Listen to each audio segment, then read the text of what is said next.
Estamos, então, realizando mais uma aula, a gravação de uma aula. A aula da disciplina Economia e Organizações Agroindustriais, do curso Tecnólogo em Agronegócios, do Instituto Federal Goiano, Campus Iporá, do 7º período, né, em que nós vamos abordar hoje a temática de custo de transação. Lembro a vocês que vocês estão assistindo uma aula gravada, então ela está disponível no YouTube e vocês podem acessar quantas vezes desejarem. Os conteúdos, melhor dizendo, os exercícios referentes a essa aula estarão no Moodle, tá, para que vocês possam responder, e essas respostas, esses exercícios, eles fazem parte do processo avaliativo, então é importante que vocês realizem ele. Eu lembro que essa nossa aula de custo de transação, ela refere-se ao 5º ciclo das nossas atividades remotas em virtude da pandemia, e que estamos, então, caminhando para o final do semestre. Se eu estou bem lembrado, e vocês devem ter recebido o cronograma, o semestre vai acabar em outubro, nós temos um período avaliativo em outubro. Então, nós deveremos ter mais um encontro, uma aula, e após um processo avaliativo, ainda a ser definido, mas que será público, será debatido com vocês, e todos acompanharão. Ok? Bom, então, meus queridos, vamos para custo de transação. Tá? Lembro que nessa disciplina de custos de transação, nós estamos falando sobre organizações agroindustriais. Né? Quando nós falamos em organizações agroindustriais, nós estamos tratando da questão de um mercado do agronegócio, uma parte da agropecuária que aborda sobre conceitos de agronegócio. E nesse conceito de agronegócios, quando nós estudamos, analisamos a questão das organizações agroindustriais, nós verificamos que elas têm uma característica própria, né? Essas organizações, elas se estabelecem em cadeias produtivas, elas se estabelecem em complexos produtivos. Certo?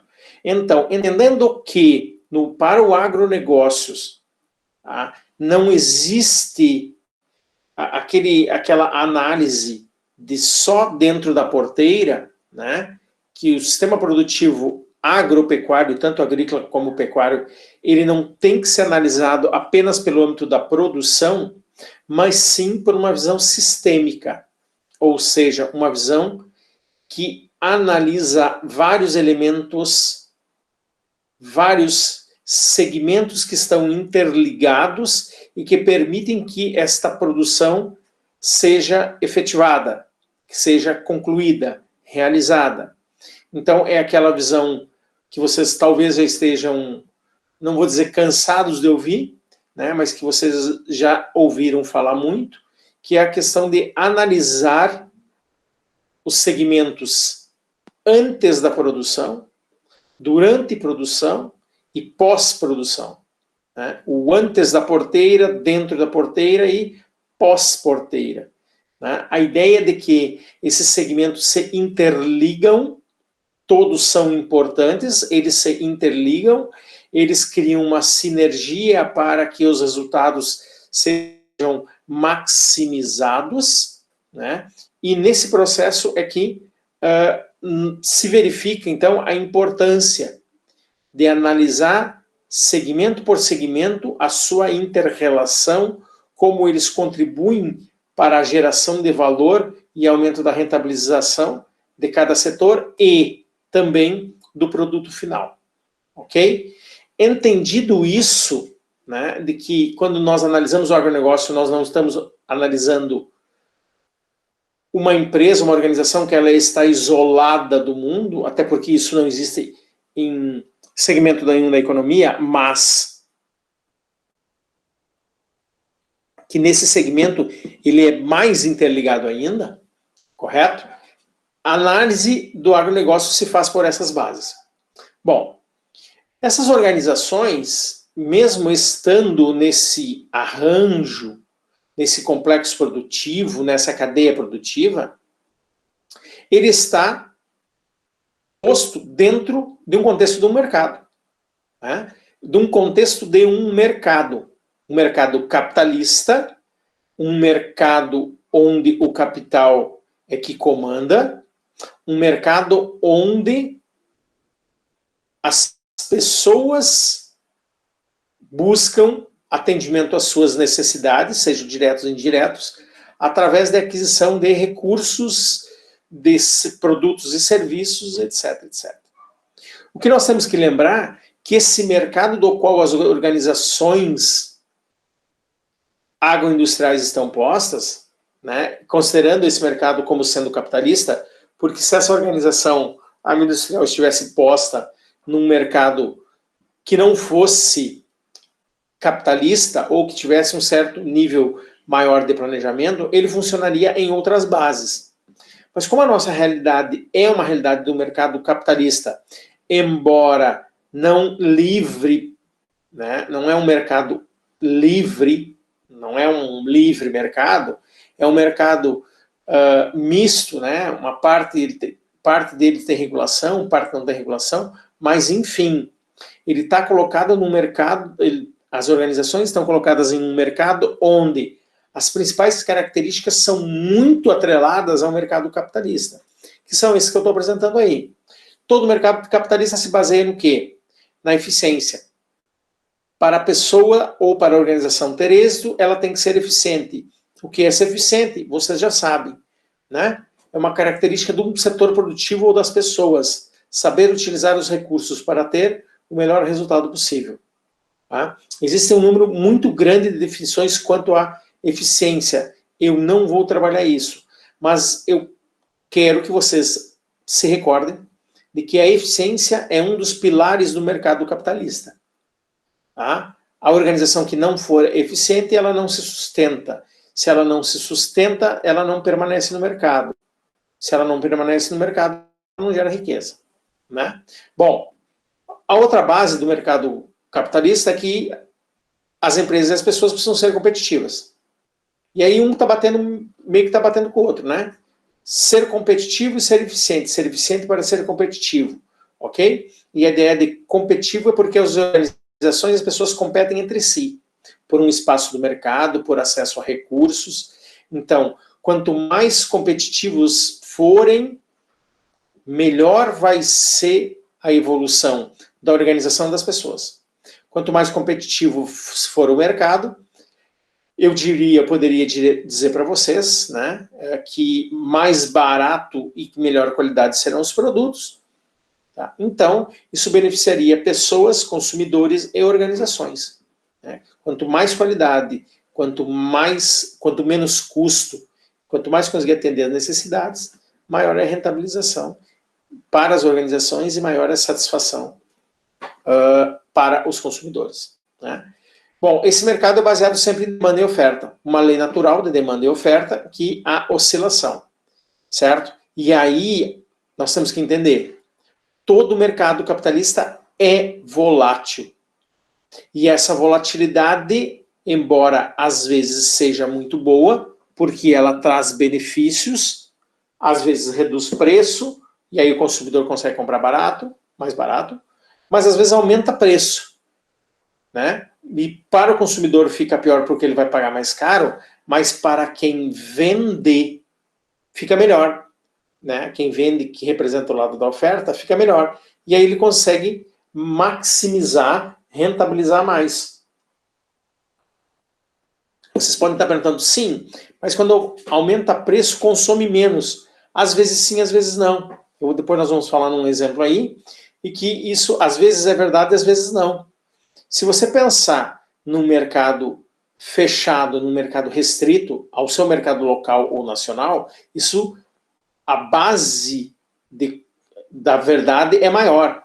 Mas se você ampliar esse olhar para outros mercados, isso pode não ser tão verdade assim, né? Porque quando aumenta o preço, pode ser que esse novo preço não seja tão caro para outros mercados.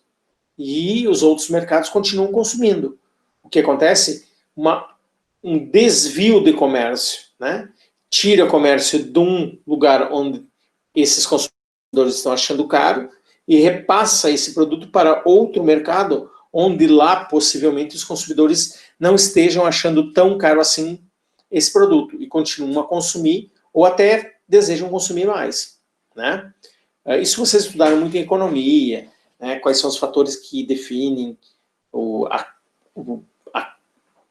o intuito de consumo, né, dos demandantes, etc. Bom, no mercado capitalista, ou nesse mercado do agronegócios, o que importa é a maximização dos resultados. E o que nós estamos falando maximização do resultado? Quanto maior o lucro, melhor. Quanto maior a rentabilidade, melhor. Então, as organizações elas vão buscar ser mais competitivas, ser mais eficientes para gerarem melhores resultados. Não apenas para os seus donos, mas também para seus colaboradores. Como assim? Ortiz, explica isso melhor. Bom, nós sabemos que hoje em dia, grande parte das corporações do agronegócio, ou uma boa parte das corporações e das organizações do agronegócio, elas não são apenas de um único dono, elas são de um conjunto maior, né? Existem empresas listadas em bolsa, existem empresas que são de famílias, existem organizações que são de uma única pessoa, né? Bom, se eu estou falando que essas organizações são de uma única pessoa, então eu estou dizendo que, óbvio, esse aumento de lucro vai ser para essa única pessoa. Bom, mas se essa organização é de uma família, o número de beneficiados com esse aumento de lucro se amplia. Correto? Perfeito.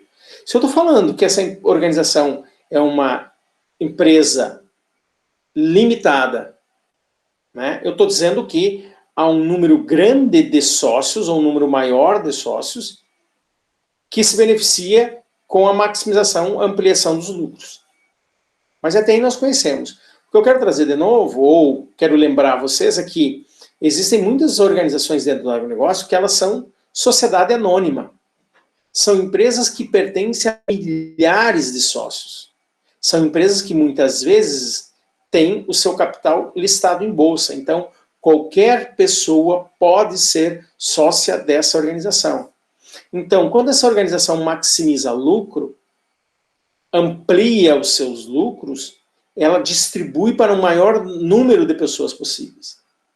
Então, essa maximização de resultado, e é isso que eu estava querendo dizer para vocês, como ela pode beneficiar uma pessoa, ela pode beneficiar milhares de pessoas, né? Bem como os seus colaboradores, porque muitas dessas organizações mais modernas, mais contemporâneas, elas distribuem o lucro entre os colaboradores. Então, a maximização do resultado, além de ir para os sócios, pode ir também para os colaboradores, porque quando aumenta o lucro, aumenta a distribuição dos resultados, dos lucros, com esses colaboradores. Muito bem. Nós temos que entender que essas organizações agroindustriais, elas estão inseridas num contexto de mercado onde, pela teoria, os agentes econômicos são racionais.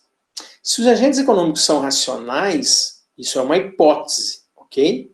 Certo? Nem sempre isso acontece, mas, pela teoria, os mercados, principalmente capitalistas, nos mercados capitalistas, os agentes atuam com racionalidade. Eles são racionais. Eles agem com a razão e não com o sentimento. Okay? O que é agir com a razão? Eles sabem quando devem comprar ou não, eles sabem quando é caro ou não, eles não compram por emoção. No ato de comprar algum bem, fazer algum investimento, eles fazem uma análise se existe mesmo a necessidade por esse bem, se esse bem vai atender mesmo as necessidades que estão em aberto e que levam ele a buscar esse produto. Caso contrário, ele não consome. É um agente extremamente racional. Ele não compra por impulso. Nós sabemos que no mercado, muitas vezes, isso não é tão real assim, né? Muitos de nós adquirimos bens e serviços por impulso, mesmo sem saber claramente se esse produto ou serviço vai nos dar o resultado que nós esperamos. Mas arriscamos mesmo assim, enfim, e continuamos dessa forma, né? Na ideia do mercado capitalista, isso não ocorre. Os agentes agem apenas de forma racional. Não esqueçam disso. Bom, outra característica dos mercados é que todos os mercados são baseados em transações econômicas. Os agentes econômicos, as pessoas, as famílias e as empresas, que aqui eu estou denominando de organizações, elas têm necessidades. E a realização dessas necessidades vai ser atendida pelas transações econômicas. Quem atende a necessidade das pessoas são as transações econômicas. O Ortiz, ele tem necessidade de renda para pagar habitação, alimentação, vestuário, saúde, etc, etc. E como é que ele atende a essa necessidade dele? Ele faz uma transação econômica com o Instituto Federal.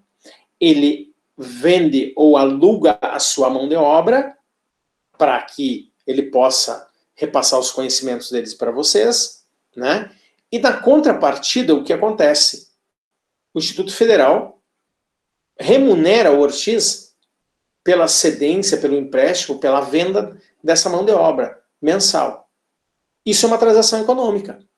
Quando o Ortiz paga o aluguel do seu apartamento, o que ele está fazendo? Uma transação econômica, porque alguém construiu um imóvel de habitação para alugar e o Ortiz tem a necessidade de contratar esse imóvel. Então ele paga para ele poder passar um determinado tempo dentro desse imóvel.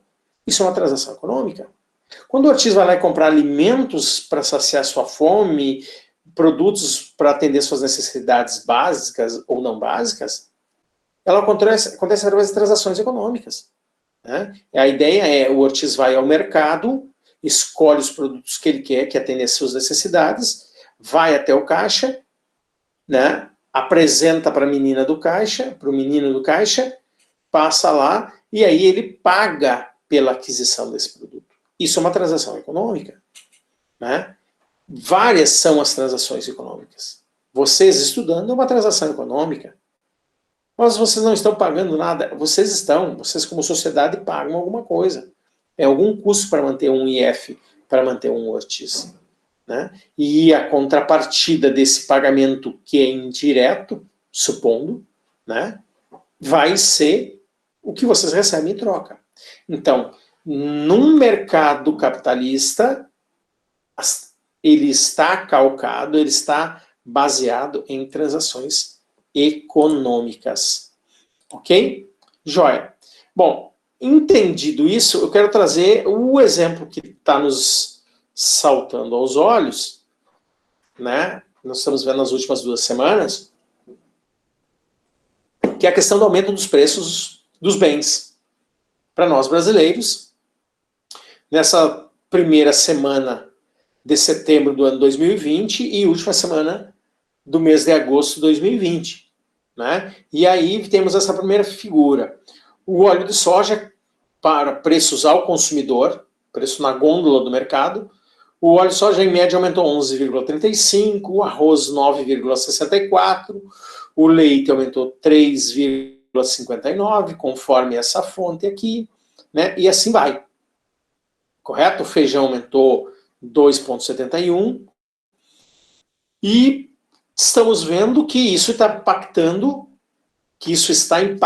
negativamente para o consumidor. Sim, está impactando negativamente para o consumidor, porque está aumentando o preço. Se está aumentando o preço, o consumidor está desembolsando mais dinheiro para comprar esse mesmo produto. e de uma certa forma ele está ficando mais pobre, porque a renda dele perde poder de compra em relação a esses produtos. Né? Mas e por que o preço do arroz sobe? Bom, aí eu trago essa outra figura aqui que diz o seguinte, olha, pelos gráficos laranjas aqui, amarelo, vocês estão vendo que no Brasil está se produzindo menos arroz em relação a 2017 e 2018, na safra 2019-20, se produziu menos arroz. Então, relação de mercado, demanda e oferta. A oferta diminuiu, a demanda, inclusive, aumentou, porque as pessoas estão, em virtude da pandemia, as pessoas estão em casa, fazendo mais comida, consumindo mais, né? Nós temos um desequilíbrio, se eu poderia dizer assim, né? Em favor de um aumento da demanda e uma queda da oferta. Bom, por si só, aí eu já estou explicando por que o preço aumenta. Né?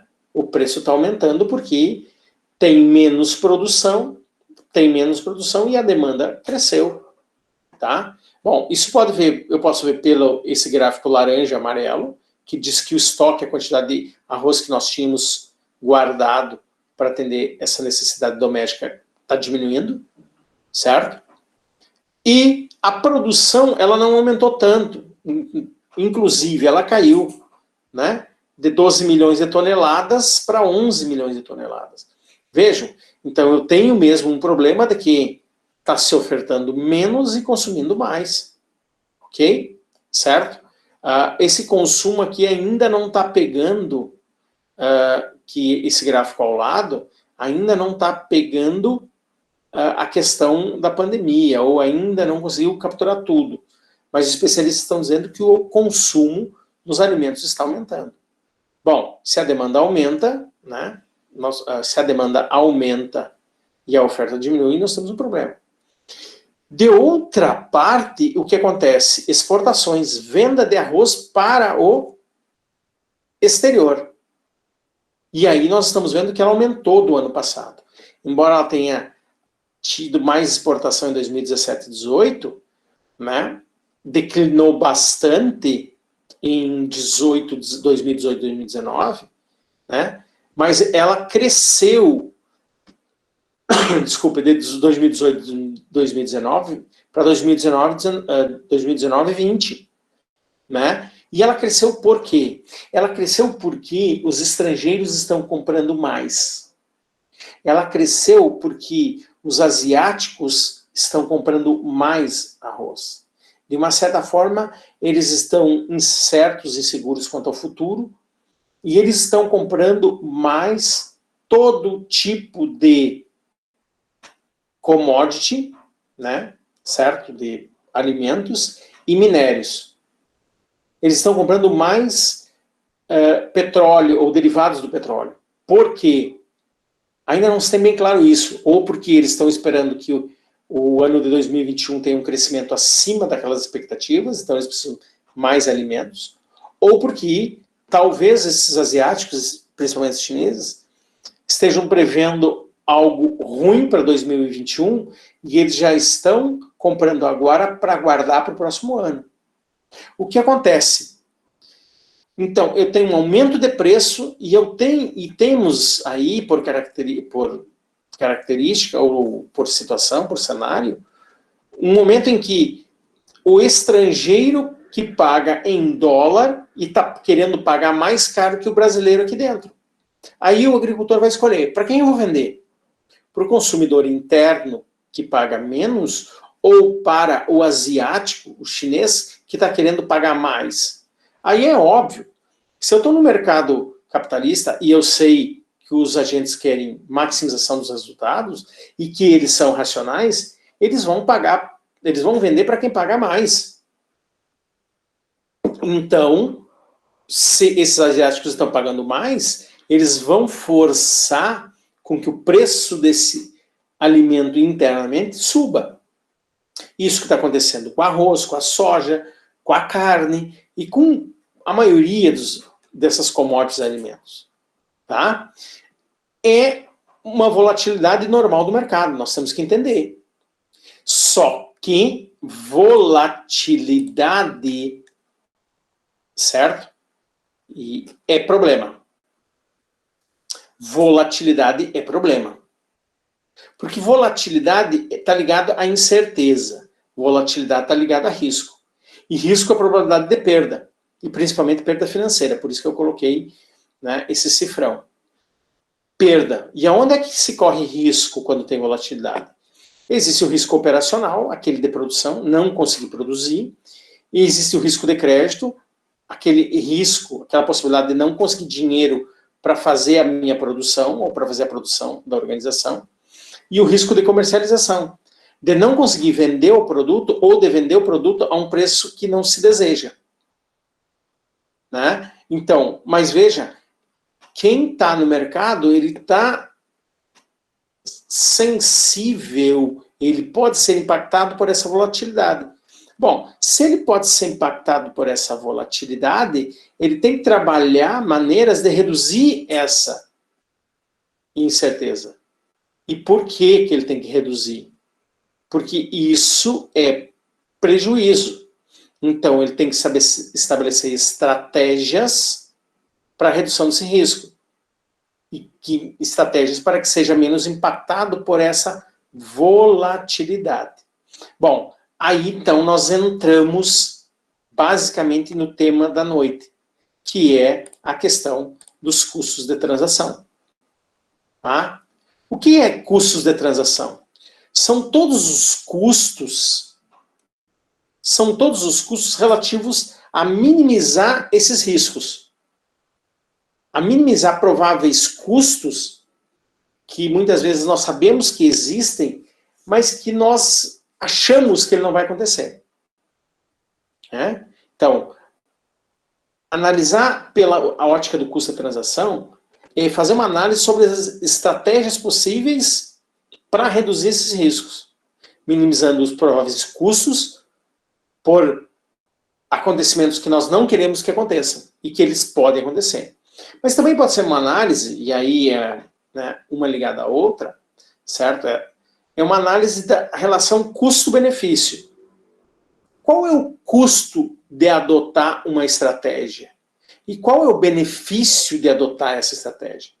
Então, se eu tenho uma análise onde o custo é maior que o benefício, essa estratégia não é preferível, porque se o custo é maior que o benefício, nós ou a organização vai ter prejuízo. Né? Se a estratégia tem um benefício maior do que o custo, aí então a adoção dessa estratégia ela é preferível, porque benefício é lucro, custo é prejuízo. Benefício, lucro maior do que custo, né, é ganho. Bom, então, se é ganho, é bom. Né? Então, as organizações vão fazer essas análises para ver se vale a pena ou não adotar alguns instrumentos, algumas estratégias para reduzir esses riscos. Ok? Então, a nossa aula de hoje vai ser baseada nessa lógica de custo de transação. Perfeito?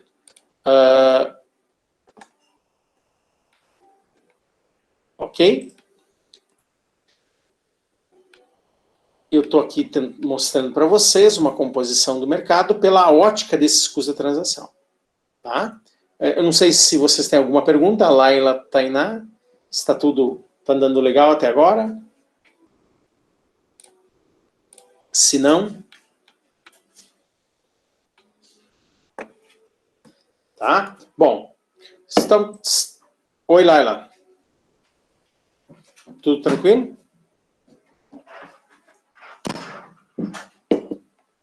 Joia, então. Bom, quando nós analisamos essa teoria dos custos da transação, nós estamos trabalhando com uma teoria chamada institucional, ou institucionalista. Tá? É um grupo de pensadores que sempre trabalhou a visão de que o mercado, além das questões operacionais, elas têm questões institucionais. Nenhuma organização, nenhuma pessoa está inserida no mercado sem que ela considere o conjunto de instituições que impactam sobre ela. Então, esses institucionalistas dessa teoria trabalham que o mercado é formado pelas famílias, pessoas, empresas, do qual ele denomina de organizações, mas que também essas organizações, elas são influenciadas e influenciam essas instituições, né? E o que seriam essas instituições? As leis que definem o que nós podemos ou não fazer, os costumes, né, que tratam muito da questão ética das pessoas.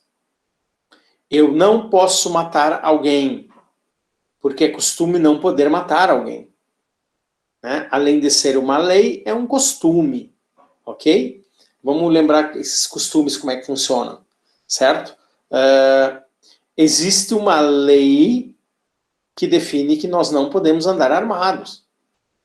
Mas nós sabemos que no oeste do Goiás e no noroeste do Rio Grande do Sul, de onde eu venho,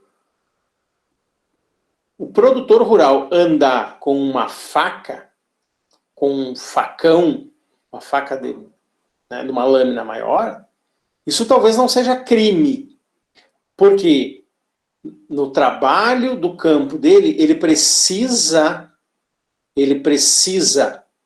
daquele instrumento para trabalho. E aí esse instrumento não se transforma em arma. O costume dessa região diz que um facão, né, uma faca, não é uma arma branca, mas sim um instrumento de trabalho. Então, vejam que quando eu defino leis e costumes, tanto eles podem se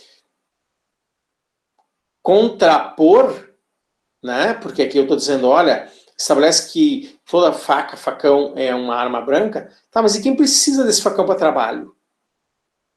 Para cortar uma cerca quando tem um gado com problemas, quando tem que cortar lá um galho, um pedaço de árvore que está atrapalhando. E aí, como é que funciona? Tá? Mas que existem esses costumes, né? Certo? E que eles são instrumentos que moldam as organizações e que as organizações muitas vezes moldam esses costumes. Né? Certo? Então, nós sabemos que as organizações não podem contratar crianças com menor de 16 anos. Isso chama-se trabalho infantil. Então, por costume, por questões éticas, por regulamentos, por regras, não se pode contratar. Mas existiam em algumas regiões que era costume contratar. Bom, mas aí a sociedade toda se juntou e determinou que isso não poderia acontecer em lugar nenhum. E aí definiu um conjunto de regras, de ordenamento, de lei, que estabelece que é proibido. Ok? Então, nós estamos vendo que esses conjuntos de costumes, regras, tá? Eles são formadores, eles interferem no processo do mercado. E que muitas vezes geram riscos, aqueles riscos que nós vimos antes, né? Bem como eles estabelecem normas que vão orientar a condução, a formatação desses grupos aqui.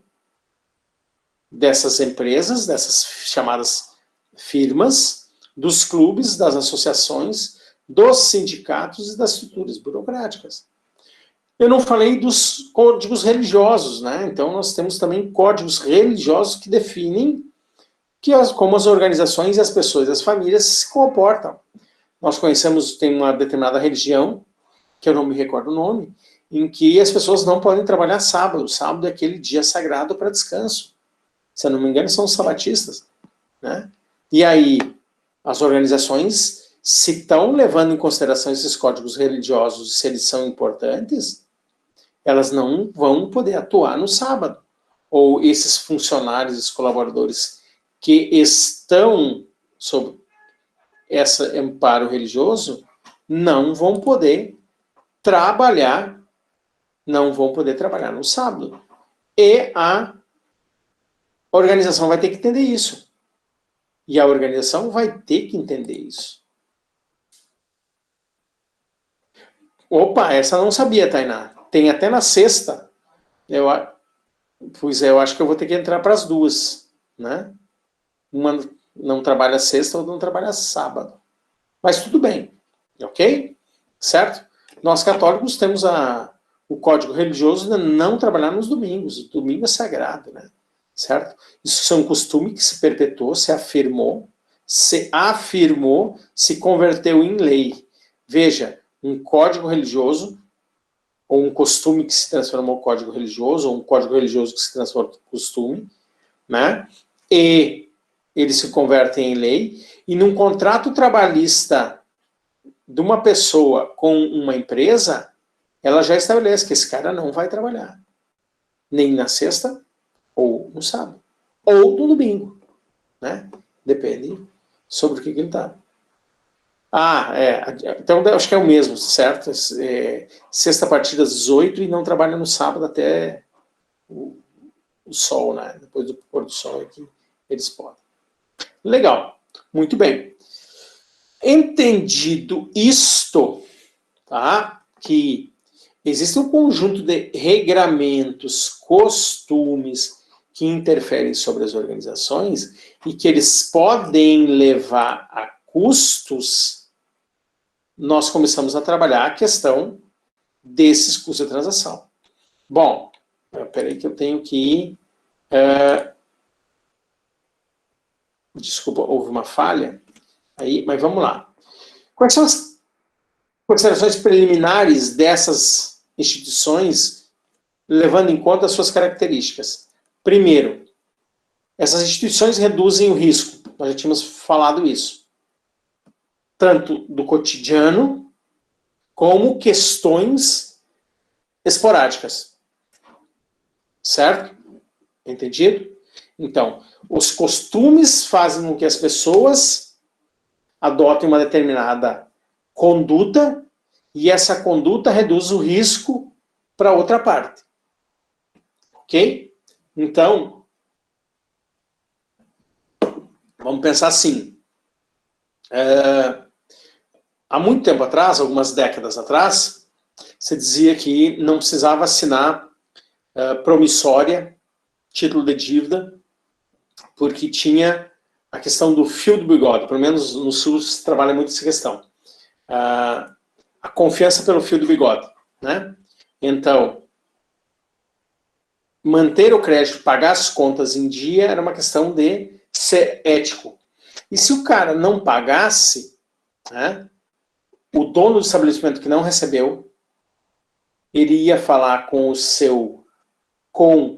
o padre, com o pastor, e o pastor ia lá dizer pro cara, ó, tem que pagar. Como é que tu pertence à nossa igreja? Tu não paga conta.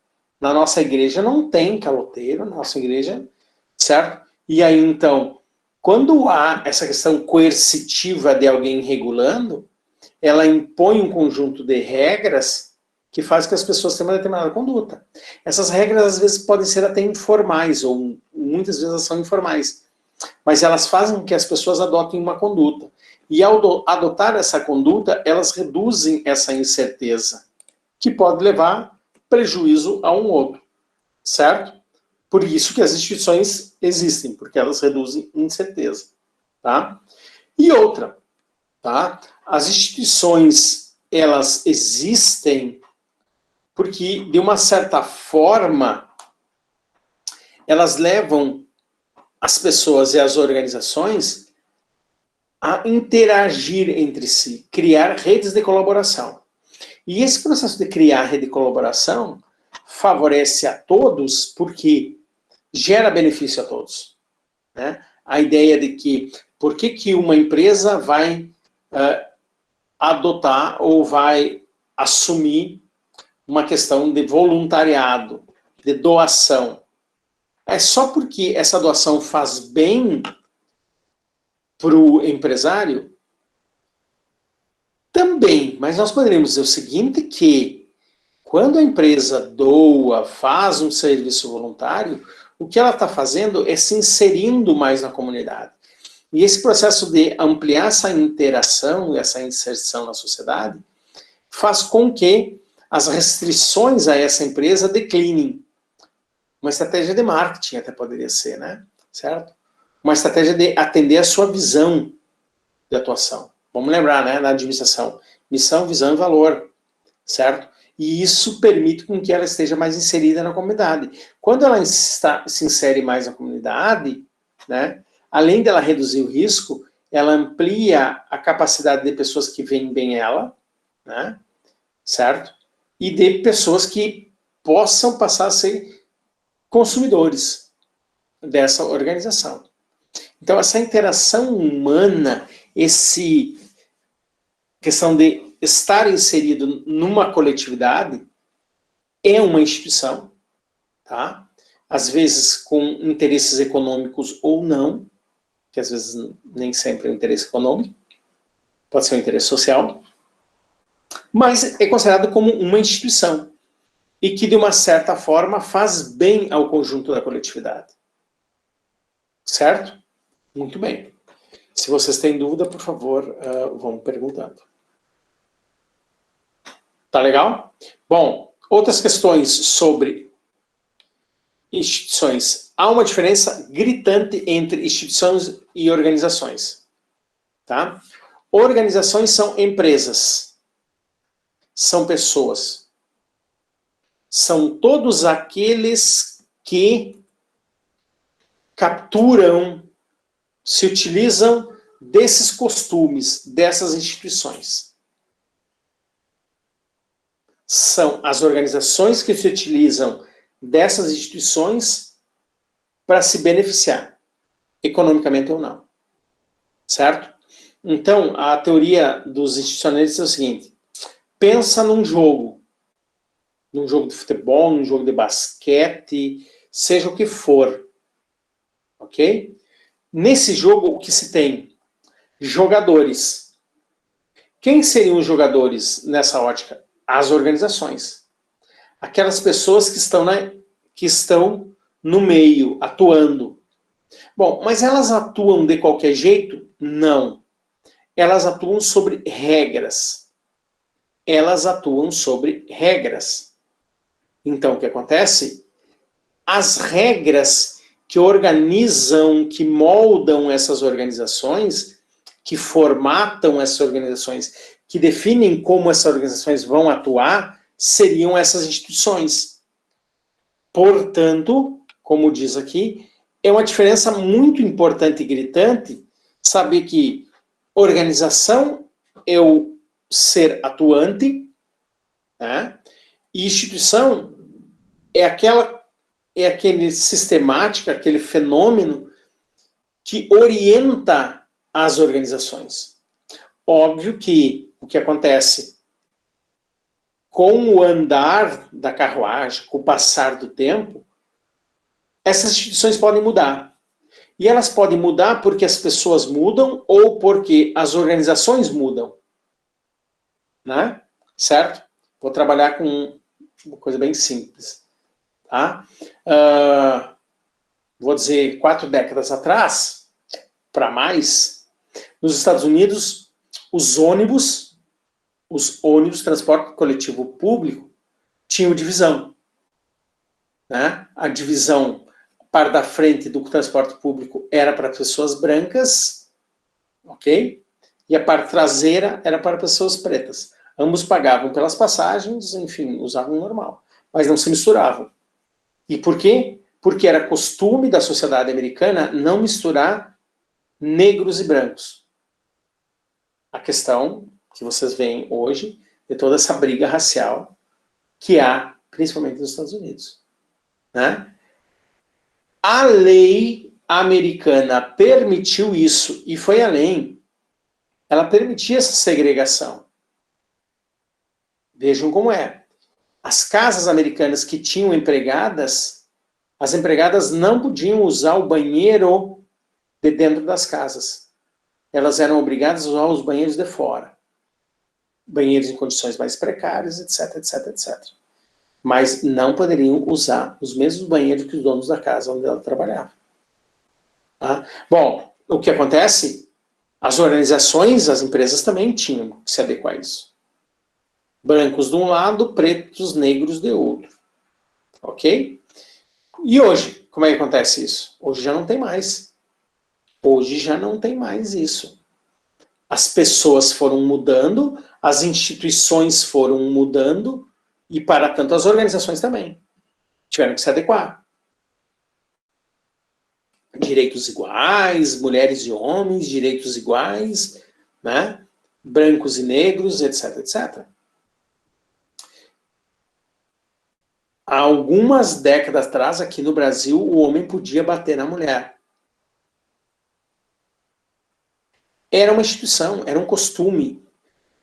O homem que batesse na sua esposa ou em alguma mulher, ele não sofria. Dificilmente ele sofria alguma sanção penal. Ele não era preso, ele não sofria processo, etc, etc. Porque era normal, era costume. Inclusive a religião aceitava isso, né? Bom, o que aconteceu com o avanço da sociedade, isso muda.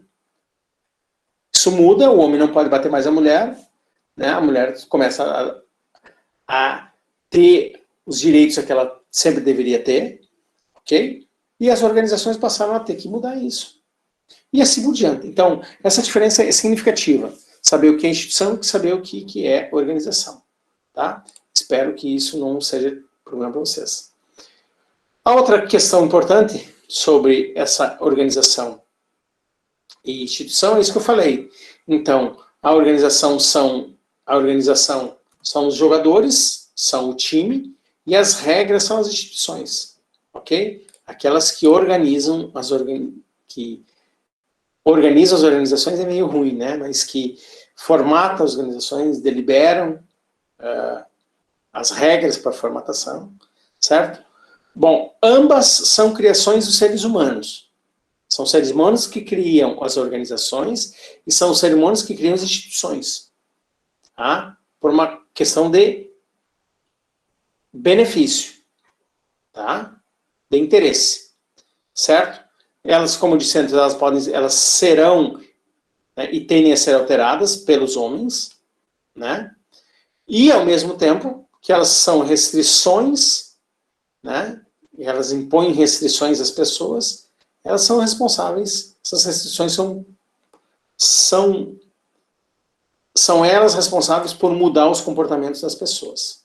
Ok? Bom, se nós sabemos isso, e considerando, incorporando a ideia de que nesse mercado, esse mercado é baseado na questão das transações comerciais, a pergunta que nós temos que fazer quando trazemos isso para o mundo do agronegócio é: por que algumas empresas por que algumas pessoas resolvem criar empresas?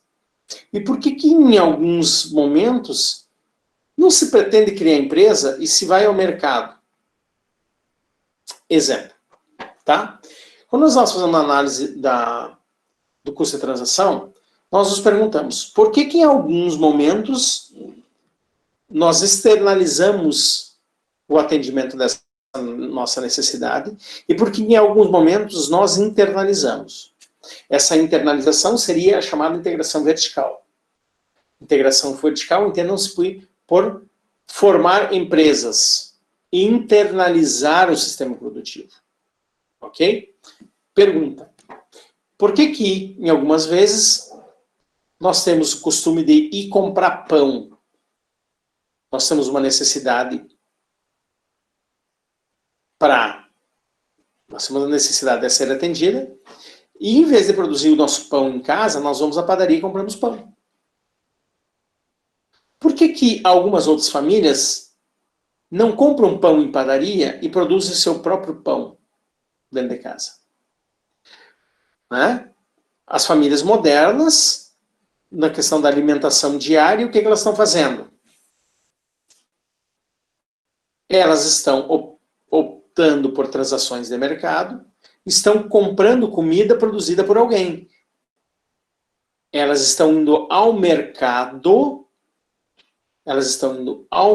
atender sua necessidade. Ou elas saem de casa e vão a um restaurante, sentam no restaurante para comer, ou elas ligam, pedem por aplicativo a sua alimentação e essa alimentação chega até em casa. Mas veja que isso é uma transação de mercado. Elas adquirem de alguém algo que lhes vai lhes satisfazer. Só que tem outras famílias, por interesses mais diversos possíveis, né? Por uma análise custo-benefício, talvez, certo? Resolvam fazer seu alimento dentro da sua própria casa. Ou porque acham mais saudável produzir dentro de casa, ou porque acham mais barato produzir dentro de casa, etc, etc, etc. Vejam que aí tem uma diferença quando eu faço a análise de custo de transação.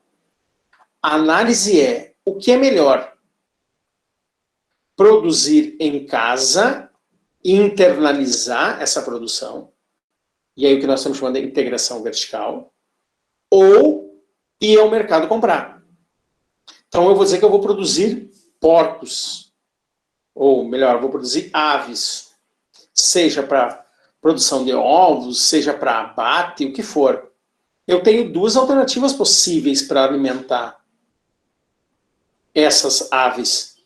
Eu posso comprar o milho para transformar em ração e alimentar essas aves, e aí eu estou pensando numa transação de mercado, ou como diz o slide, usar o mercado, ou eu posso plantar um milho, produzir o milho dentro de casa, dentro da minha propriedade, transformar esse meu milho em ração e dar às aves. E aí, então, nós estamos falando em integração vertical. Não depender dos outros para atender nossas necessidades. Ok? Isso, desculpe, quando nós analisamos, nós definimos como hierarquias. Hierarquias verticais de produção, desculpa, quando cria a própria empresa, ou internaliza essa produção, ou hierarquias horizontais da produção, quando você vai ao mercado. Ok? Muito bem? Legal. Então vamos lá. Quais são os tipos de transação? Esses que nós falamos. Transações de mercado ou transações hierárquicas. Transações hierárquicas são aquelas que podem integrar mais os negócios, ou, desculpe, verticalizar mais os negócios, ou podem horizontalizar mais os negócios. Ok? Quando fala em... Nós vamos falar depois, mas quando fala em hierarquias verticais, eu estou pensando em dentro da porteira, desculpe, antes da porteira, dentro da porteira e pós-porteira, tudo pertencendo à mesma organização. Ok? Quando eu penso em hierarquias horizontais, eu estou pensando em que a organização ela vai adquirir algumas operações, mas não todas. Ela vai dominar algumas operações, mas não todas. Ao contrário da integração vertical. A integração vertical ela vai dominar todas as operações daquele sistema produtivo, daquela cadeia produtiva. Na horizontal, não. Na horizontal, ela já vai dominar apenas alguns. Ok? Depois nós vamos trabalhar mais isso um pouco. Certo? Bom, aqui então, um pouco de definição teórica do que seriam os custos de produção. Né? Os custos de produção são aqueles relativos, são custos. Custos é ônus, é o quanto nos custa, é dinheiro que sai da empresa. E existem custos antes de realizar a transação e um custo depois de realizar a transação. Eu sempre brinco, o contratar um empregado tem muito custo de transação. Contratar um empregado não é apenas pagar o salário dele. Não, é muito mais. O contratar um empregado é, antes do contrato, de firmar o contrato de trabalho, é fazer uma análise de currículo, entrevista, de vários, para ver qual é o melhor. Bom, isso custa tempo para entrevistar todo mundo, para tentar entender o perfil, e custa dinheiro. Porque aquele que vai entrevistar ou vai cobrar do empresário para entrevistar, para selecionar o melhor, ou o empresário vai ter que fazer isso e vai ter que tirar as suas horas de trabalho para dedicar horas de contratação. Tudo bem. Então eu tenho um custo antes da contratação. O empresário tem um custo antes de contratar o cara. Tem que pagar por exame médico, tem que pagar para o contador, para ele assinar a carteira, tem um monte de custo. Né? Perfeito. Aí tem o custo de produzir, mas esse custo da produção, na olhar dos custos de transação, não é que é deixado de lado, mas ele é minimizado. E existem os custos pós-contratação. Qual é? Bom, eu contratei então o Joãozinho da perna torta, paguei todos os custos de contratação, ele ficou 6 meses na minha empresa, não conseguiu produzir como eu queria, eu vou ter que demitir. Qual é o custo de demissão desse cara? É fazer exame médico para poder demitir ele, para ver se ele não está doente. É o custo de mandar no contador para o cara preencher a carteira assinada e fazer a baixa dele. Né? É pagar todos os encargos remuneratórios desse desligamento. E um dos custos ex post, ou seria que vem depois, né? É que o empresário ainda fica preso, ou fica cuidando, não é preso, o termo não é preso, fica cuidando, fica na incerteza durante 3 ou 5 anos, de que esse empregado demitido ainda possa cobrar algum direito na Justiça do Trabalho. Correto? Então, essa possível cobrança judicial por algo que ele diz que tem direito, né, que vai ter que levar o empresário a contratar um advogado, né, talvez pagar algum recurso, certo? Isso é custo ex post. Então, para toda operação, para toda transação comercial, existem custos antes da contratação e custos pós-contratação. Ok? Certo? Mesma coisa, uma venda. Uma venda, você tem o custo de vender. Ah, mas antes da venda tem que fazer o quê? Tem que fazer o marketing, tem que fazer a divulgação, né? Tem que fazer uma série de ações que levam a executar a venda. Bom, fez a venda, aí vamos dizer que seja uma venda crediário, parcelado. Tem que ver se ele vai receber. Né? Porque pode ser que ele retirou a mercadoria, ele ficou de pagar em 30 dias, e se ele não pagar? Se ele não pagar, é um custo exposto. Né?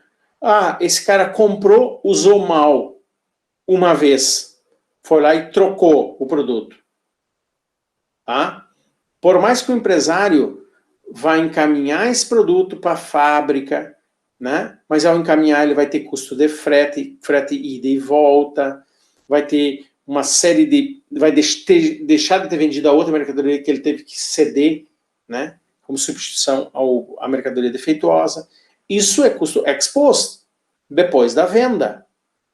Né? Hoje em dia nós temos um custo ex post muito grande, que é o de fazer a análise para ver se o comprador, o consumidor, não se sentiu mal atendido e não foi lá no Google, né, lá no Google Experiências, e colocou uma análise ruim para a empresa. Acabou com a reputação. Então, isso tudo são exemplos de custo de transação. Ok? Os custos de antes da realização, o ex ante, antes da realização da transação comercial, e o custo ex post, o custo que vem depois da transação comercial. Ok? Bom, são de difícil mensuração? Sim. Tá? Mas eles dependem da forma como se governa, se lidera a organização. Tá? Existem formas que facilitam isso, existem formas que não facilitam isso. Bom, aqui nós estamos falando, nesse slide, sobre o porquê internalizar essa transação comercial. E o internalizar essa transação comercial é estabelecer uma organização, estabelecer uma firma. Por que nós criamos uma empresa? Tá? Porque ela ocorre em substituição às transações de mercado, ou seja, ocorre em substituição à estratégia de comprar no mercado. Ou, como diz Ronald Coase, é uma estratégia para substituir o mecanismo de preço. Então, eu deixo de ir ao mercado comprar, né, depender dos outros e começo a produzir em casa, tá? Certo? Existem custos de ir ao mercado. Os custos do mercado são todos esses. De saber se está pagando um preço justo, saber se está comprando uma coisa boa, você está sabendo de um custo de saber se está negociando com os melhores ou com os piores, e um custo de efetuar contratos, estabelecer uma relação que reduz o risco de incerteza. Tá? Então, a ideia de criar uma empresa, estabelecer uma firma, significa, ou leva a pensar, que o agente, um conjunto de agentes, pode minimizar os custos. Pode fazer mais barato do que comprar do outro. Ok? Só que, cuidado, né? Existem custos nesse processo. O que nós precisamos é analisar os custos. Tá? Certo? Muito bem. Quais são os custos relativos a essa incerteza? Bom, aqui eu não consegui trabalhar um outro slide, tá? E não deu tempo de trabalhar, se fosse em português, mas vamos lá. Aqui é os tipos de custo, né? Bom, qual é o custo de ir ao mercado, de comprar ao invés de produzir? Obter informações. Escolher e obter informações. Né? Decidir, negociar e decidir. Negociar e decidir. Adotar políticas de proteção. Ok? Isso são os custos relativos a mecanismos de preço, ou seja, são os custos relativos a não produzir internamente, não adotar a política de produzir internamente, ou seja, de não criar uma empresa ou uma firma, e sim adotar a estratégia de ir comprar no mercado, depender dos outros. Certo? A história. Eu preciso milho para fazer ração, para dar para minhas aves. Eu preciso primeiro, não é só comprar, eu preciso ver, obter se aquele milho é o certo, ter informações, se o preço está adequado, né, onde eu vou comprar, quem é que tem a melhor reputação, etc, etc. Depois vem o custo de barganhar, de negociar, porque pode ser que aquele preço não esteja o que eu quero um desconto a mais, eu quero uma entrega na minha propriedade ao invés de eu ter que buscar, enfim, eu não quero aquele peso, aquela tonelada, eu quero menos, eu quero mais, e depois tem o custo de tomar decisão. Por que tomar decisão tem custo? Porque leva tempo. O produtor ele tem que parar. E no momento que ele para, ele deixa de fazer algo produtivo. No momento que ele deixa de fazer algo produtivo, ele está deixando de ganhar dinheiro nesse algo produtivo. Então, de certa forma, ele está perdendo dinheiro. Bom, outra coisa. Ele tem outro tipo de custo no mercado, de se proteger. De se proteger. Então, pensa que esse cara... Eu comprei um sapato, né? Eu comprei sapato numa loja. Primeiro eu pesquisei qual a loja era, enfim, a loja que era mais confiável. Fui ver preços mais favoráveis, beleza. Achei a loja, depois eu fui à loja e negociei preço. Tentei ganhar um desconto maior, ganhar alguma outra coisa. E aí eu tive que parar alguns segundos, alguns minutos para decidir. Será que eu quero dessa loja ou quero da outra loja? Será que eu quero esse sapato branco ou preto? Ah, então, eu decidi, beleza, joia. Comprei e fui para casa. Bom, e aí?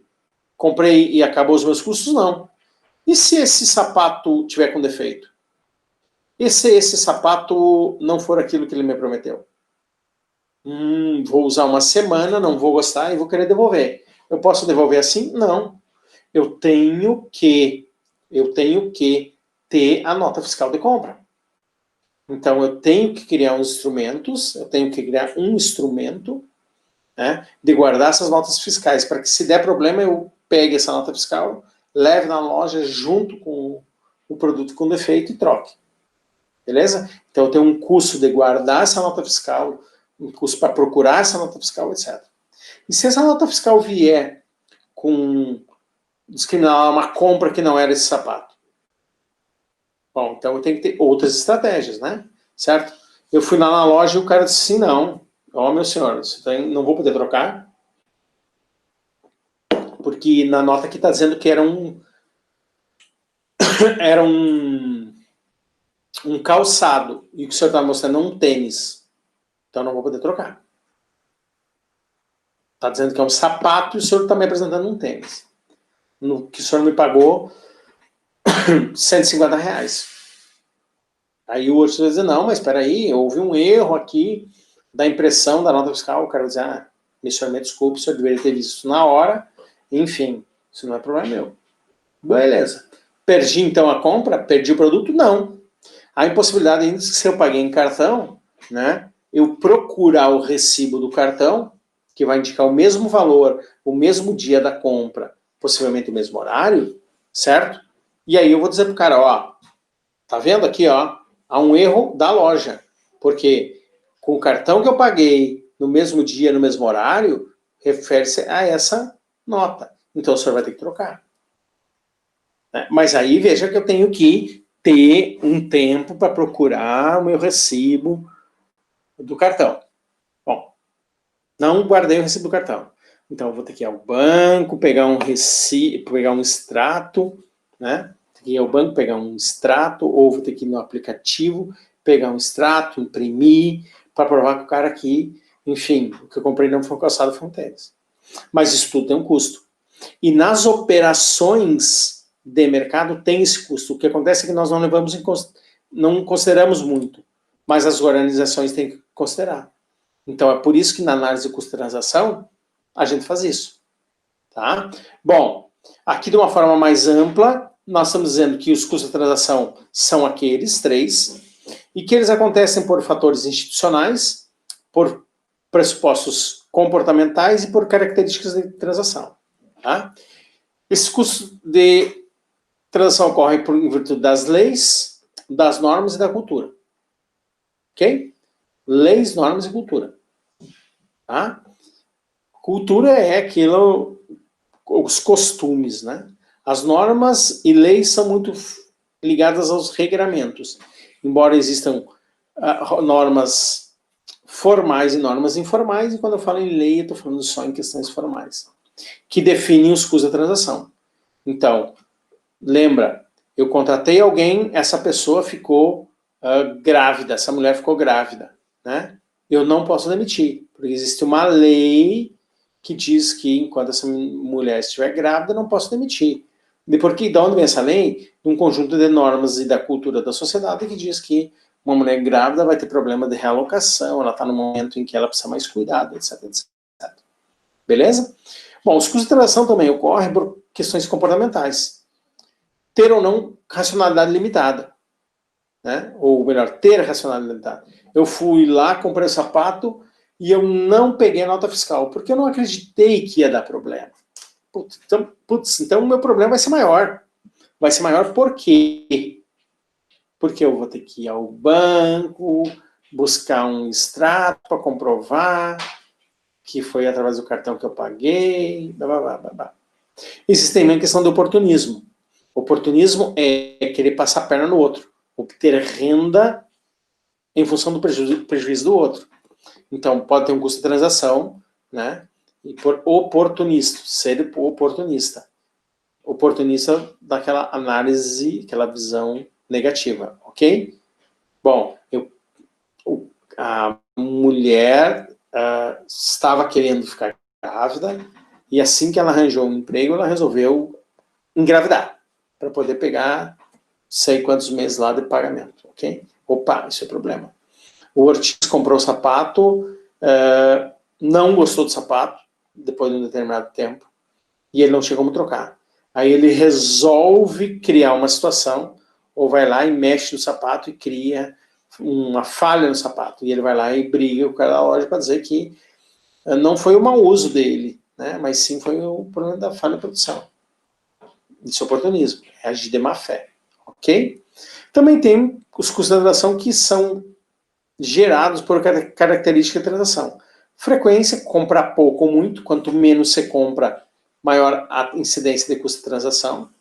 A incerteza e a complexidade do bem, quanto mais complexo for o bem, mais possível, mais sensível a esse custo de transação.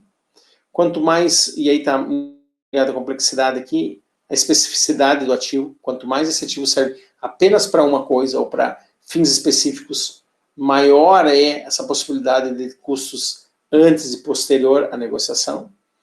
E a realização de contratos mal feitos, né? Principalmente.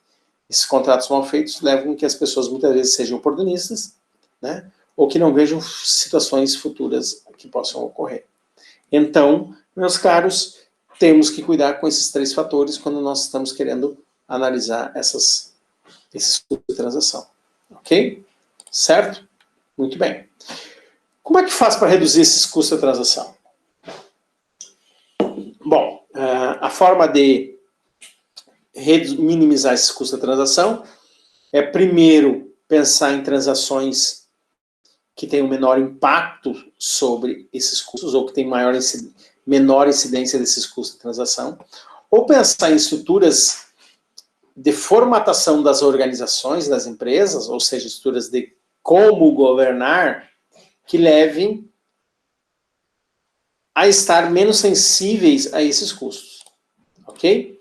E aí, então, nós vamos pensar o seguinte, tá? Bom, toda empresa, ela é uma rede de contratos.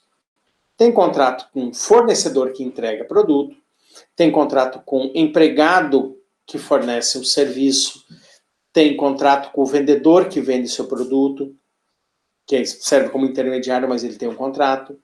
Tem um contrato com o consumidor e assim por diante. Tem um contrato com a empresa que fornece energia, tem um contrato com a empresa que fornece internet. Uma firma é uma rede de contratos. Quando ela não souber fazer contratos, maior tende a ser o custo de transação. Então, a organização dos contratos é uma organização de eficiência. Uma boa empresa eficiente é aquela empresa que tem bons contratos. Ok? Bom, quais são os critérios, né? O que envolve nessa questão dos costumes das instituições que impactam sobre as firmas? Bom, aí então nós vamos falar aqui. Uma organização, como um tipo, ela serve como um tipo especial de instituição, no qual envolve, além desses contratos que nós tínhamos dito, ela define os limites do que os seus colaboradores podem ou não fazer, os seus deveres, e também dos seus consumidores. Aqui seria os critérios de limites, ou seja, de direitos e deveres dos seus stakeholders, né? Tá? Define também, certo, as instituições que indicam quem comanda e quem não comanda. Regido por um contrato, mas que, além de contrato, tem um conjunto de normas que estabelece isso. Um princípio. Né? Certo? E como eu tinha dito antes, né, uma organização, ela cria essa rede de instituições, de costumes, de regramentos, que definem que existe uma cadeia, ou seja, uma sistematização de operações, quem comanda cada uma dessas cadeias, né, das quais esse comando define as responsabilidades do comandado dentro da organização. Tudo bem. Aqui, de novo, nós definimos o que é uma firma, e desculpe, o que é uma empresa, uma firma, que para nós seria a mesma coisa, né? E o porquê, dentro da ótica do custo de transação, isso estaria, elas estariam sendo definidas. Um olharzinho mais atento para vocês vão ver que ela fecha muito bem com aquela teoria da administração, que acredito que o Juliano tenha passado para vocês, né? Certo? Um olhar um pouquinho mais econômico, mas é aquilo ali. Ok? Muito bem. A coordenação, a forma como se estabelece a coordenação dentro dessa empresa, é que, para a análise dos custos da transação, define a capacidade de harmonizar as atividades. Né? Ou seja, essa empresa vai ser mais centralizada ou vai ser mais descentralizada? Vai estar na mão de um cara que decide tudo, ou essas decisões estarão mais pulverizadas entre várias pessoas? Bom, existem empresas que precisam ser mais centralizadas e existem empresas que precisam ser mais descentralizadas. Cada uma dessas definições de estratégias facilitam esse trabalho e o atingimento da meta dessas empresas. O que esses dois aqui, né, esse trabalho e sucesso, estariam definindo o grau de eficiência. Tá? Certo? Nesse processo de definir essa coordenação, como vai funcionar as atividades dentro da empresa, está implícito a ideia de uma relação hierárquica. Quem manda, quem obedece. E nesse processo quem manda, quem obedece, está definindo a divisão do trabalho. Quem faz o quê? Quando? Quem faz o quê? Quando? E aí, então, se cria uma diversificação funcional. No momento que eu estou definindo quem faz o quê? Quando? E aí, do definir, está estabelecendo uma relação hierárquica de comando, certo? Nós estamos também, de certa forma, definindo uma diversificação funcional. Tem um cara que vai cuidar da segurança, tem um cara que vai cuidar da manutenção, tem um cara que vai cuidar da pintura, tem um cara que vai cuidar da solda, e assim vai, certo? Por isso que nesse processo de estabelecer uma organização, os contratos devem ser muito claros de quem faz o quê, quais os seus direitos e seus deveres. Porque nessa diversificação funcional, esses contratos vão reduzir o risco. Exemplo, eu contratei um cara para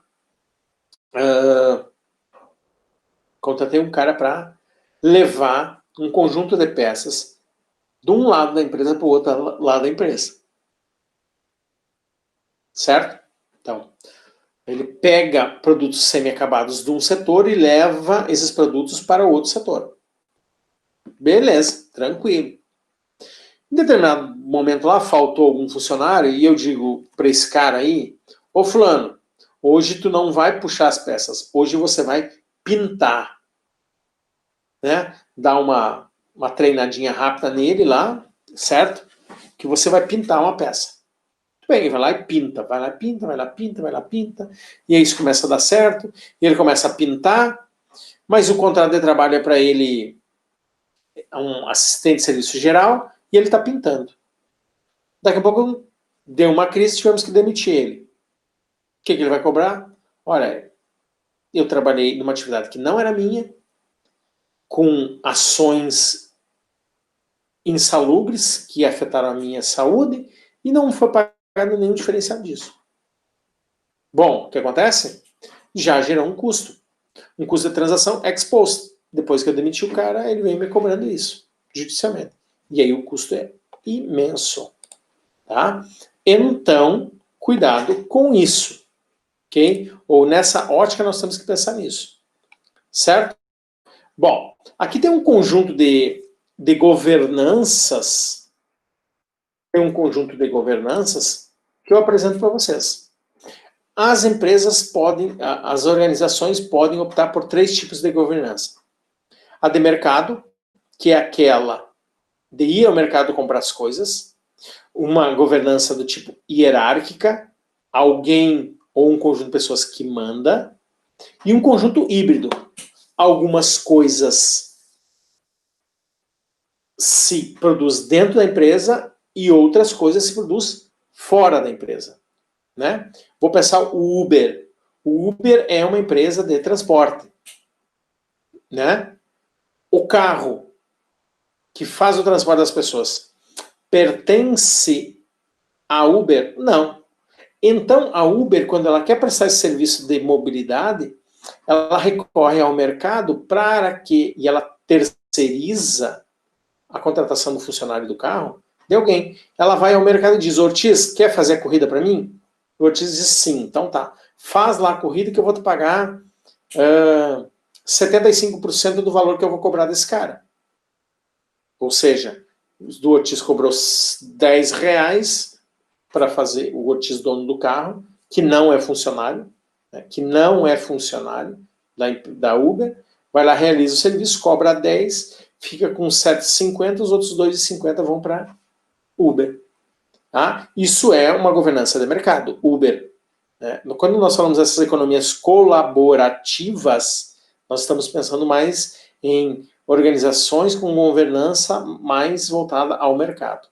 Quando nós pensamos em hierarquia, eu estou pensando assim, olha, eu preciso do serviço, mas eu não quero depender de contratar alguém no mercado para realizar ele. Então eu vou trazer para dentro de casa.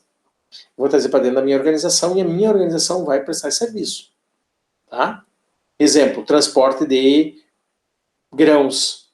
Algumas organizações preferem, depois da colheita, preferem ir ao mercado e contratar um terceirizado, alguém que não é funcionário, com um caminhão próprio, ou seja, que não é da empresa. Esse cara vai lá e presta serviço de aluguel para transportar o grão. Mas tem outras organizações que preferem comprar o caminhão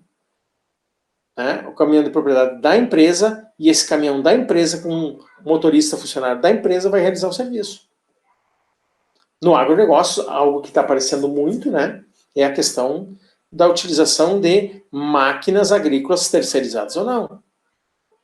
Né? Em vez de comprar uma colheitadeira, aluga a colheitadeira para a época de colheita. Ou contrata o serviço de um cara que vai lá e colhe para aquela organização e cobra um percentual. Quando ele contrata alguém,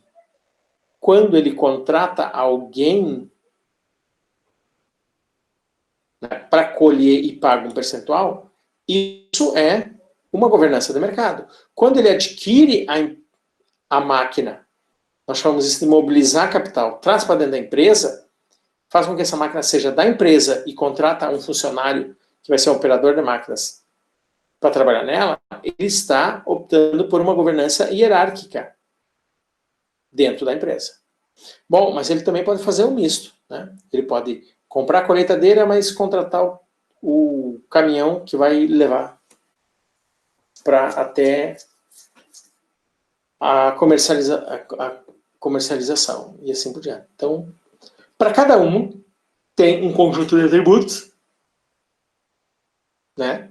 E nesse conjunto de atributos tem os pontos fracos, fortes, né? E razoáveis. Tá legal? Eu vou deixar para vocês essa análise, que não é muito difícil. E que se tiverem dúvida, também vocês me contatam. Ok?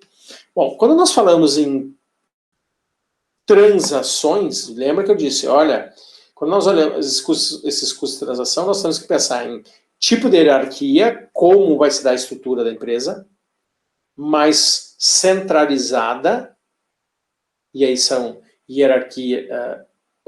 governanças mais hierárquicas, ou organizações que optam por ser mais descentralizadas. Podemos usar o termo que optam mais por terceirizar, né? Essas são as que optam pelo governanças de mercado. Mas também tem o mesmo meio termo, né? Aquela que não quer nem tanto ao céu, nem tanto à terra. Então, ela pode fazer isso. Ok? Outra forma de analisar é por tipo de transação. Tá? Transações de mercado são aquelas normais, eu vou lá, compro e pago e levo para casa, que também são chamadas transações de barganha. Transações mais simples, menos complexas e que normalmente envolvem ativos menos complexos. Eu vou comprar uma caneta Bic. Tá? Será que eu preciso um contrato? Será que eu preciso pensar se essa caneta não vai funcionar? Será que eu vou procurar muito preço? Não. É algo barato, pouco complexo. Se não funcionar, eu não volto mais naquela loja. Enfim, eu compro uma outra caneta. Tá? Mas existem outras operações que são mais complexas. E aí nós chamamos de transações gerenciais. são aquelas decisões que nós precisamos pensar mais. E aí elas envolvem um processo decisório. Pensar no estabelecimento de um contrato, pensar se no futuro isso vai dar problema ou não, pensar, né, se eu estou escolhendo o melhor ou não, fazer uma boa pesquisa de preço, etc, etc, etc. Tá? Certo? Vou comprar um carro. Legal.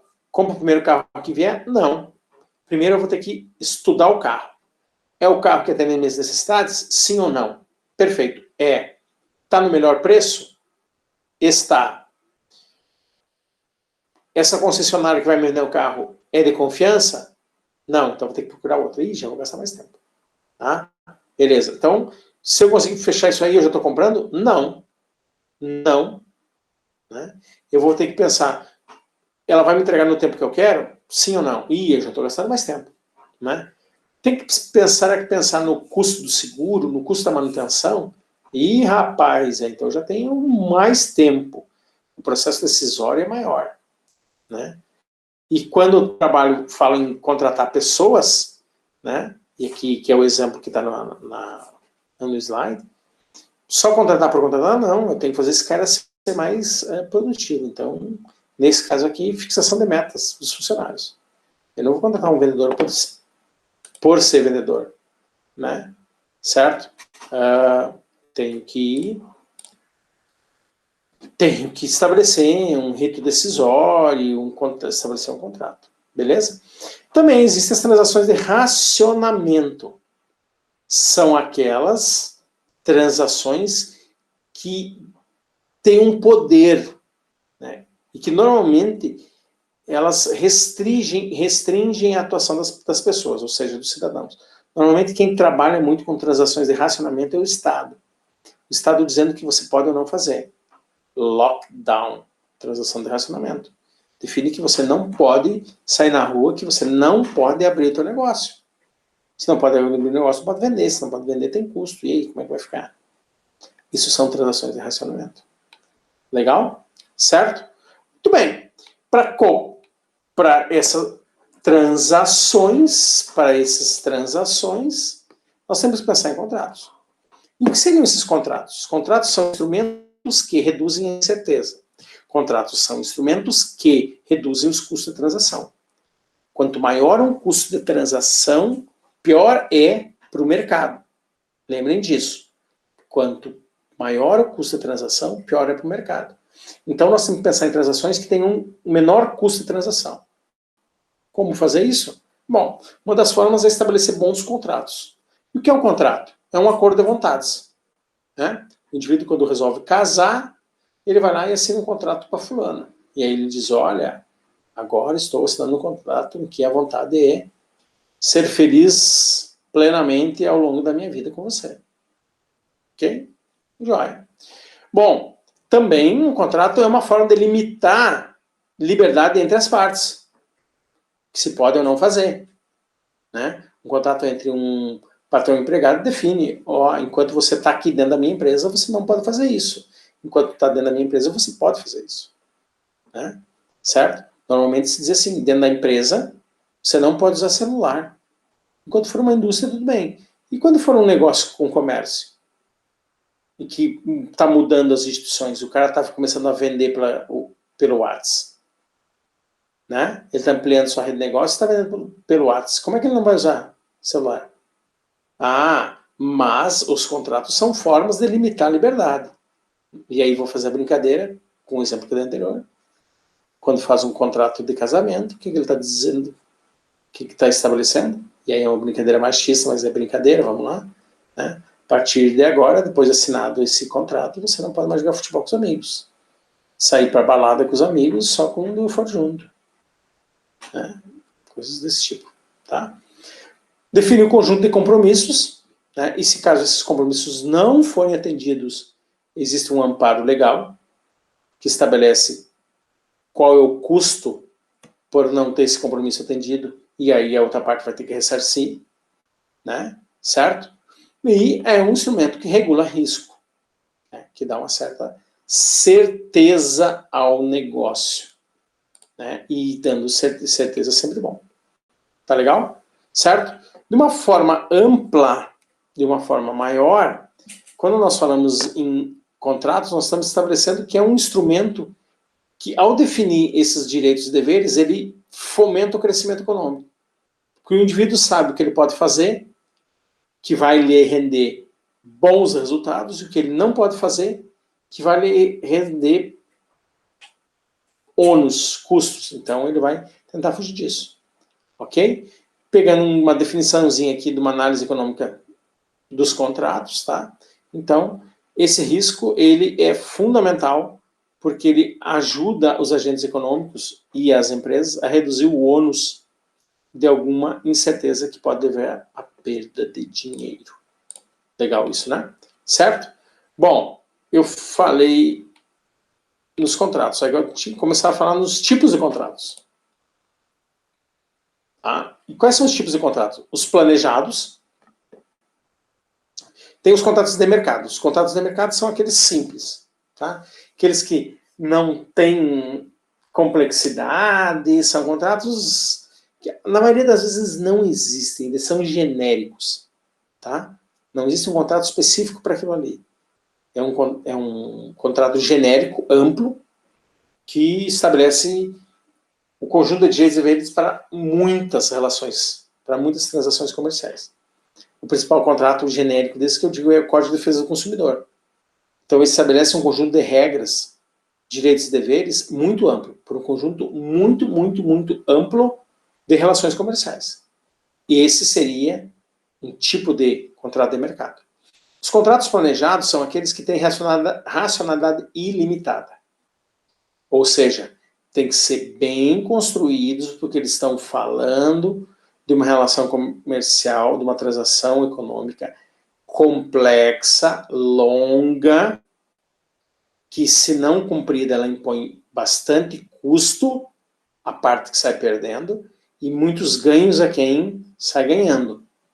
Então, com contratos demorados para se construir, é uma relação econômica longa, ela não é de apenas uma vez, ela é de muitos períodos, então são contratos que precisam mais atenção. E se precisam mais atenção, eles são mais caros. Tá? Certo? Existem os contratos de compromisso, aqueles que supõem que não vai haver oportunismo, as partes não vão agir oportunistas, tá? E aqui se nega o comportamento estratégico. São contratos em relação aos planejados mais simples, mas obviamente, sendo um pouco mais simples, eles impõem um risco um pouco maior. Os contratos governáveis, e aí o que seriam esses contratos governáveis? São o que nós chamamos de contratos inteligentes, que eles podem se ajustar ao longo do tempo. Né? E por que eles se ajustam? Porque essa transação econômica ela é longa, ela causa benefício aos dois, mas sempre que uma das partes ela inovar e conseguir ampliar o ganho para ambos, ela tem uma bonificação. Legal isso, né? Esses são os contratos governáveis. Ultimamente são feitos muito entre as indústrias automobilísticas, construção naval, a NASA utiliza muito isso, tá? Os governos também estão utilizando, beleza? E o competitivo é aquele que eu falei primeiro, de mercado, tá? Certo? Aquele da compra e da venda, simples. Perfeito? Aqui, mais algumas definições que falam da questão do porquê que os contratos são importantes. Eles melhoram os incentivos para as partes cumprirem, e em cumprindo, todo mundo sai ganhando. Essa é a lógica. Tá? A inadimplência é algo que vai sempre existir. Vai sempre existir.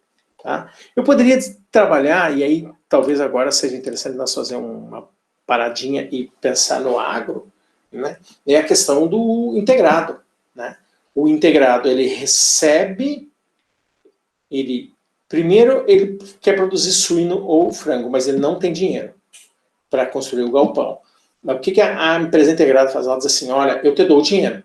Eu te dou o dinheiro, tu monta o galpão e vai produzir para mim. Qual é o risco? O risco é desse cara construir o galpão, fazer uma dívida com a indústria, né, que quer que ele produza aves, e simplesmente depois de construir o galpão, ela diz assim, ó, não vou mais produzir aves para você, vou produzir para outra, não vou te pagar, tchau. Né? Para que isso não ocorra, né? O que essa integradora faz? Faz um contrato. Ah, eu te empresto X mil reais, tu constrói o galpão, mas enquanto tu não me pagar, as suas terras ficam em garantia. Opa! Então, como as terras valem mais do que o galpão, ele vai trabalhar suor até pagar, né? Bom, aí vem um outro tipo de contrato. Ele vai lá e entrega as aves, os pintos, né? Certo? Os pintos ou suínos pequenos, entrega ração, entrega medicamento e diz, olha, em X dias eu venho aqui pegar. E eles têm que ficar com tantos quilos. Qual é o risco? O risco é do produtor chegar e dizer assim, ah, eu vou engordar, eu vou vender para quem eu quero e ganhar mais. Por que isso não ocorre?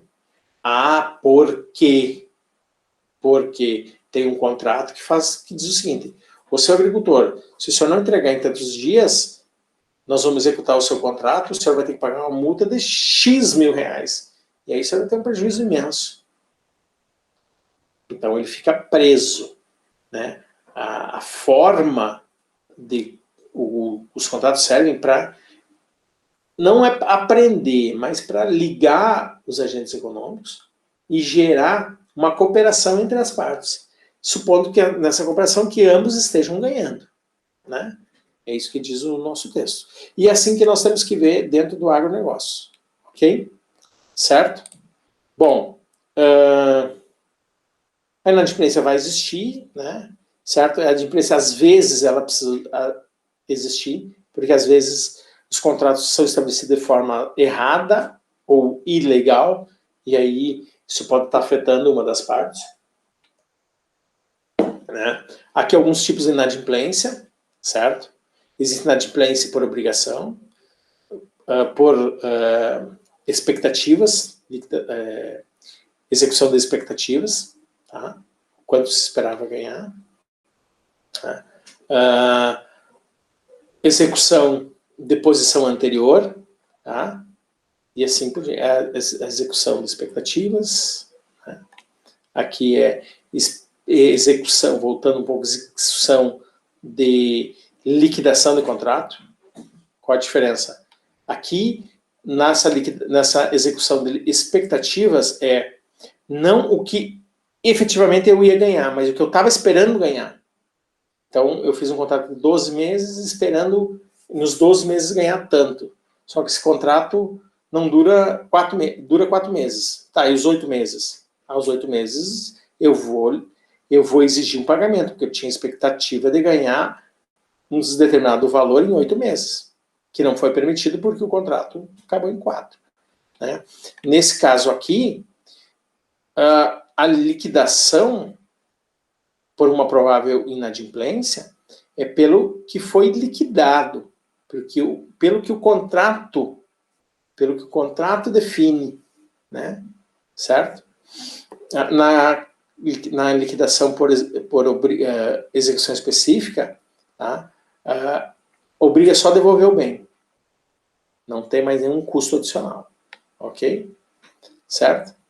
E na execução por handlings, é quando tem que executar o indivíduo, mas só pela condição que ele estava antes da celebração do contrato. Então, quer dizer, o contrato prejudicou ele e ele quer voltar à situação anterior. Aí ele cobra por isso. Ok?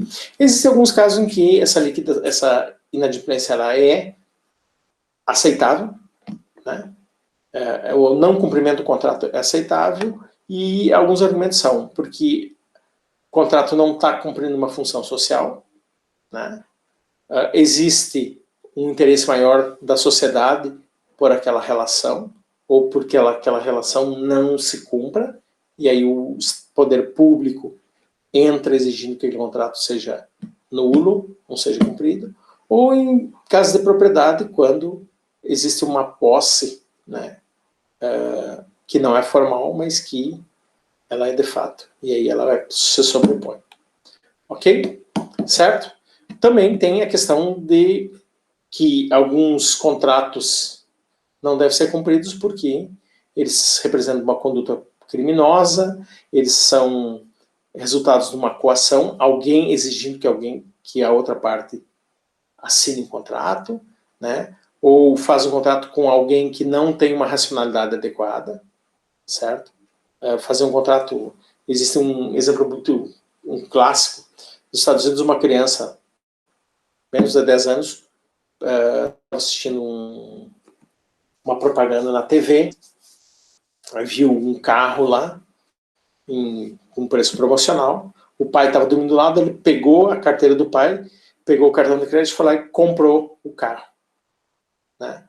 Por telefone, lá se compra um carro por telefone também, comprou, deu os dados do cartão de crédito, a concessionária aprovou a compra, ok?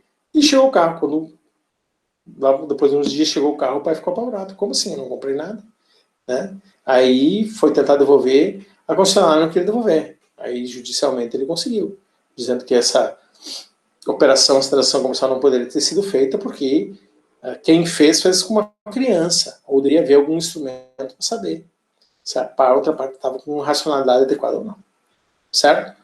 Também tem contratos que não devem ser cumpridos, ou não devem ser obedecidos, porque causam muitos prejuízos, e esse termo, externalidades negativas, são os prejuízos a terceiros, a sociedade. Né? A ideia de queimada, certo? E tantos outros. Certo, meu povo? Eu acho que para hoje é isso. Eu agradeço a atenção de vocês. Espero que tenha ajudado. Temos a próxima aula, vamos tirar algumas dúvidas na próxima aula, ou as dúvidas vocês me enviam por e-mail ou por WhatsApp. E no portal vai estar o conjunto de exercícios que vocês vão ter que responder no processo avaliativo. Agradeço, façam um bom uso dessa aula e até mais. Abraço.